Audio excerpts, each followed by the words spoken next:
Hello children, आज moral science में हम चैप्टर नंबर 13 पढ़ेंगे और समझेंगे।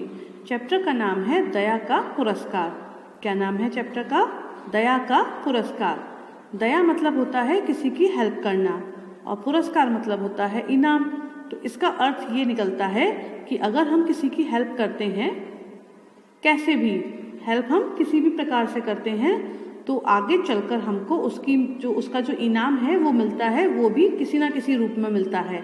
हमें नहीं मालूम कि हमने उसकी जिस प्रकार से हेल्प की है, इनाम भी हमको उसी प्रकार से मिलेगा, लेकिन कभी ना कभी हमको डायरेक्टली और इनडायरेक्टली हमारी अच्छाई का मतलब जो हमने किसी की मदद की है, ये अच्छाई का काम किया है, उसका इनाम आगे चलकर डायरेक्टली और इनडायरेक्टली हमको मिलता ही मिलता है।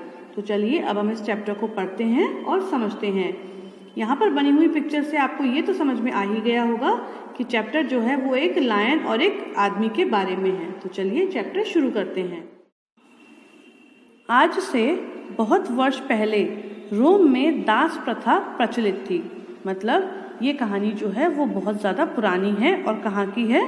रोम की है। रोम एक देश का नाम है। ये कहानी रोम की है, जहाँ पर काफ़ी साल पहले मतलब हजारों साल पहले एक प्रथा प्रचलित थी, जो थी दास प्रथा। अब दास प्रथा क्या होती है, चलिए देखते हैं। धनवान लोग निर्धन लोगों को अपना दास बना लेते थे और उनसे पशुओं के समान व्यवहार करते थे। दास प्रथा क्या होती है? जो धनवान लोग होते थे, मतलब जो अमीर लोग होते थे, जिनके पास बहुत सारा पैसा होता था, ऐसे लोग निर्धन लोगों को, गरीब लोगों को जिनके पास पैसा नहीं होता था, उनको अपना दास यानी कि नौकर बना लेते थे। अमीर लोग गरीब लोगों को अपना नौकर बना लेते थे और उनसे पशुओं के समान व्यवहार करते थे। और उनसे कैसा व्यवहार करते थे? जानवरों की तरह। उनसे सारा काम करवाते थे, उनको खाना नहीं देते थे, उनको सोने नहीं देते थे, खूब पिटाई लगाते थे। तो ये सारे काम कौन करता था? धनवान लोग करते थे। किसके साथ? निर्धनों के साथ, जिनको वे अपना दास बनाते थे। ऐसा ही एक दास था एंड्रोक्लीस। क्या नाम है? एंड्रोक्लीस।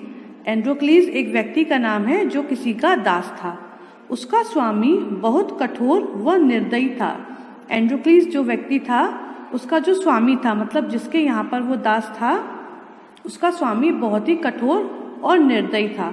कठोर मतलब उसका दिल बहुत पत्थर जैसा था, उसमें दया नाम की कोई भी चीज़ नहीं थी। दोनों का मतलब यही है। वह उससे जानवरों जैसा व्यवहार करता था। जो व्यक्ति था, जो उसका स्वामी था, वो एंड्रोक्लीस से कैसा व्यवहार करता था? जानवरों की तरह। यह मैंने आपको बता दिया कि जानवरों की तरह व्यवहार करना क्या होता है? खूब सारा काम करवाना, टाइम से खाना ना देना, पेट भर के खाना नहीं खिलाना। मतलब अगर उसको भूख लग रही है 3 रोटी की, तो उसको 1 रोटी देता। उससे खूब काम करवाता, खूब पिटाई भी करता।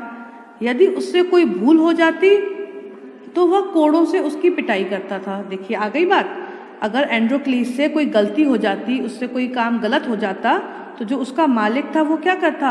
वो कोड़ों से उसकी पिटाई करता। कोड़े क्या होते हैं? ये एक टाइप का हंटर होता है, उससे उसकी पिटाई करता। एक बार उसके मालिक ने उसे निर्दयता पूर्वक पीटा। मतलब पिटाई तो उसकी रोज ही लगती थी, लेकिन एक बार उसके मालिक ने उसको बहुत ही ज्यादा बुरी तरह पीटा। इतना ज्यादा बुरी तरह, और कई दिनों तक खाना भी नहीं दिया। बताइए, पिटाई तो लगाई बुरी तरह और काफी टाइम तक, मतलब कई दिनों तक उसको भूखा भी रखा।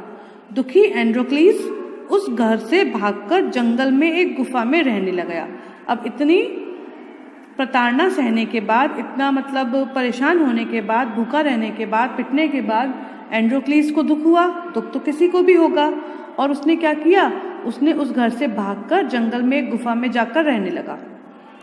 उसको दुख हुआ और उसने उस घर को छोड़ दिया, उस घर से भाग गया। और भागकर कहाँ गया? एक जंगल में किसी गुफा में रहने लगा। एक दिन वह गुफा में सोया हुआ था। इस प्रकार कुछ दिन निकल गए और उसका मालिक वो उसे ढूंढ रहा होगा कहीं ना कहीं। एक दिन गुफा में वह सोया हुआ था कि शेर की दहाड़ सुनकर उसकी आंख खुल गई। अब गुफा में जब वो सो रहा था, तो एक दिन उसने क्या सुना कि कोई शेर जो है वो दहाड़ रहा है, मतलब रोर कर रहा है। शेर की दहाड़ उसकी आवाज़ ही तो होती है। तो एक दिन शेर जो था वो किसी गुफा में दहाड़ रहा था, उसी गुफा में जिसमें एंड्रोक्लीस सोया हुआ था। और शेर की दहाड़ सुनकर उसकी आंखें खुल गई। आपकी भी तो आंखें खुल जाती हैं जब कोई आपके घर में शोर होता है, आप सो रहे होते हैं तो आपकी भी आंखें खुल जाती हैं। इसी प्रकार एंड्रोक्लीस की भी आंखें खुल गईं। उसने देखा कि गुफा के कोने में एक शेर बैठा हुआ है। जब उसकी आंखें खुली तो उसने क्या देखा कि गुफा के एक कोने में एक शेर बैठा हुआ है। अब अपने सामने शेर को देखकर भाई कोई भी डर जाएगा। शेर को देखकर वह डर गया तो एंड्रोक्लीस का डरना भी लाजमी था। जैसे ही उसने शेर को देखा, उसकी आंख खुलने के बाद एंड्रोक्लीस डर गया, लेकिन शेर वहीं कोने में बैठा दहाड़ता रहा। अब शेर था तो किसी को देखकर तो वो उस पर लपकना चाहिए था शिकार करने के लिए, लेकिन शेर ने ऐसा नहीं किया। शेर उसी कोने में बैठा रहा और अपनी आवाज में बोलता रहा, मतलब दहाड़ता रहा। वह बार बार अपने पंजे को हिला रहा था। शेर जो था वो बार बार क्या कर रहा था, अपने पंजों को हिला रहा था। एंड्रोक्लीस का डर कम हुआ। अब शेर जब वहां से हिला नहीं और बार बार अपने पंजे को हिला रहा था तो ये सब देखकर जो एंड्रोक्लीस था उसका डर जो था वो थोड़ा सा कम हो गया, खत्म नहीं हुआ, कम हो गया। उसने ध्यान से शेर को देखा तो पाया कि शेर के पंजे में एक बड़ा सा कांटा चुभा हुआ है। शेर जिस पंजे को हिला रहा था, जब एंड्रोक्लीस ने ध्यान से शेर के उस पंजे को देखा तो उसने क्या देखा कि शेर के उस पंजे में एक बड़ा सा कांटा चुभा हुआ है। अब शेर के पास शूज तो होते नहीं है, तो वो जंगल में कहीं घूम रहा होगा और उसके पंजे में कांटा चुभ गया। शेर दर्द के कारण पंजे को हिला रहा था तथा दहाड़ रहा था। इसी कारण जो शेर था, मतलब उसे कांटा चुभने पर दर्द हो रहा था, तो दर्द होने के कारण ही जो शेर था वो अपने पंजे को बार बार हिला रहा था और जोर जोर से दहाड़ रहा था। शेर की दशा देखकर एंड्रोक्लीस को उस पर दया आ गई। अब शेर जो था वो इतनी परेशानी में था, इतने दर्द में था, तो शेर की इस दशा को देखकर एंड्रोक्लीस को उस पर दया आ गई, तरस आ गया। वह शेर के पास गया। आप में हिम्मत है शेर के पास जाने की? नहीं है, लेकिन एंड्रोक्लीस ने हिम्मत की और वो शेर के पास गया। उसने शेर के पंजे से कांटा निकाला। उसने शेर की मदद की। क्या मदद की? शेर के पंजे में जो कांटा चुभा हुआ था उसने उस कांटे को निकाल दिया। शेर को आराम मिला।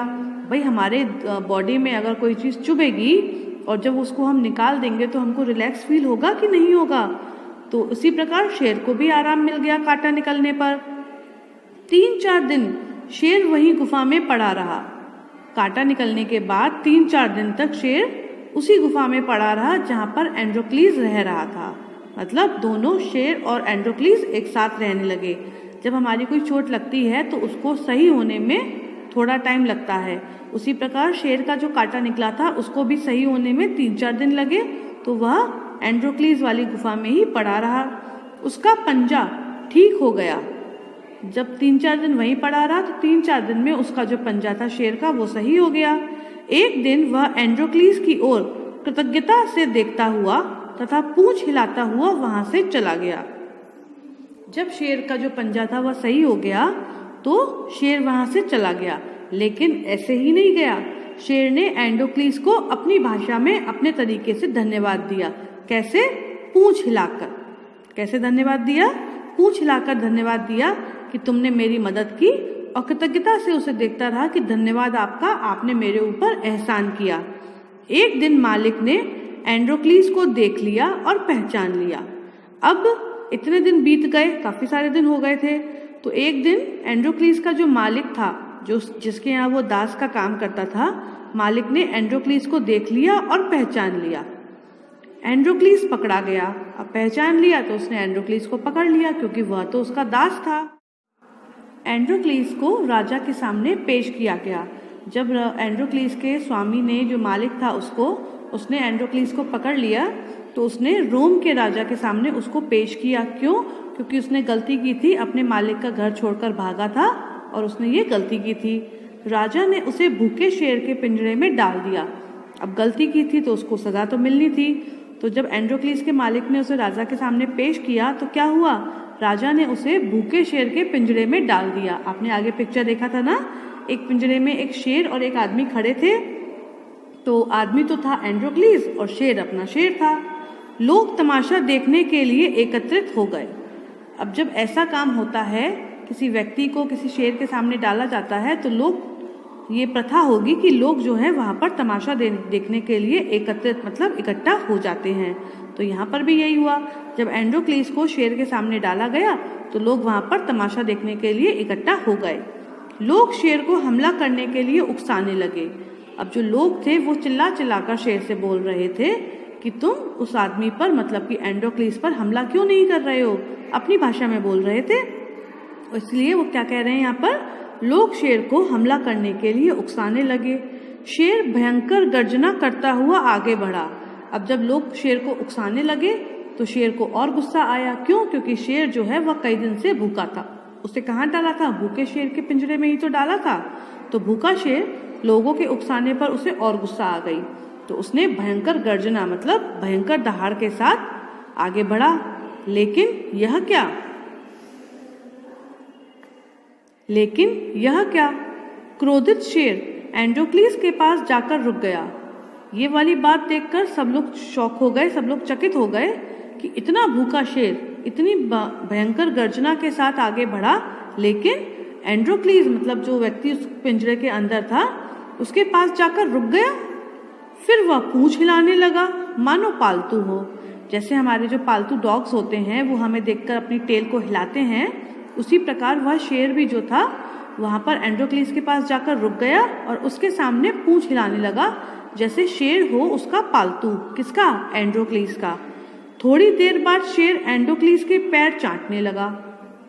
हमारे जो पालतू जानवर होते हैं वो भी ऐसा ही करते हैं, पहले पूंछ हिलाते हैं, फिर हमारे पास आकर हमें प्यार करने की कोशिश करते हैं। तो शेर भी वही कर रहा था, उसने पहले अपनी पूंछ हिलाई और थोड़ी देर बाद एंड्रोक्लीस के पैर चाटने लगा। यह वही शेर था जिसके पैर से उसने कांटा निकाला था। अब बात समझ में आई कि जो ये भूखा शेर था ये वही शेर था जिसकी कभी एंड्रोक्लीस ने मदद की थी। किस प्रकार? उसके पैर से कांटा निकालकर। राजा आश्चर्यचकित था। राजा को ये वाली बात देखकर बहुत आश्चर्यचकित हुआ राजा कि एक शेर, वो भी भूखा, किसी के पैर चाट रहा है, किसी के सामने पूंछ हिला रहा है। राजा ने उसे बुलाकर कारण पूछा। तो राजा को आश्चर्य हुआ, तो उसने एंड्रोक्लीस को अपने पास बुलाया और उससे पूछा, भाई इस बात का राज क्या है, ऐसा क्यों हो रहा है? एंड्रोक्लीस ने जंगल की गुफा में हुई सारी घटना बता दी। एंड्रोक्लीस ने क्या बताया कि जंगल में जो भी कुछ हुआ था, शेर के पैर से कांटा निकाला, शेर का वहां पर रहना, सब बात उसने राजा को बता दी। राजा ने सोचा जब शेर जैसा जानवर भी दया के महत्व को जानता है तो उसे भी दयावान बनना चाहिए। राजा ने क्या सोचा, जब शेर जैसा भयंकर जानवर, शेर जैसा खूंखार जानवर भी जानता है कि दया क्या होती है। एंड्रोक्लीस ने शेर के ऊपर दया ही तो की थी, जिसका फल एंड्रोक्लीस को बाद में पिंजरे में मिला। तो राजा ने सोचा जब शेर के पास दया के महत्व को जानने का तरीका है, मतलब वो समझ गया कि दया का महत्व क्या होता है, तो उसने भी क्या सोचा कि अब हमें भी दयावान बनना चाहिए, हमें भी दूसरों पर दया करनी चाहिए। उसने एंड्रोक्लीस को मुक्त कर दिया। राजा ने एंड्रोक्लीस को छोड़ दिया तथा रोम से दास प्रथा समाप्त करने की घोषणा कर दी।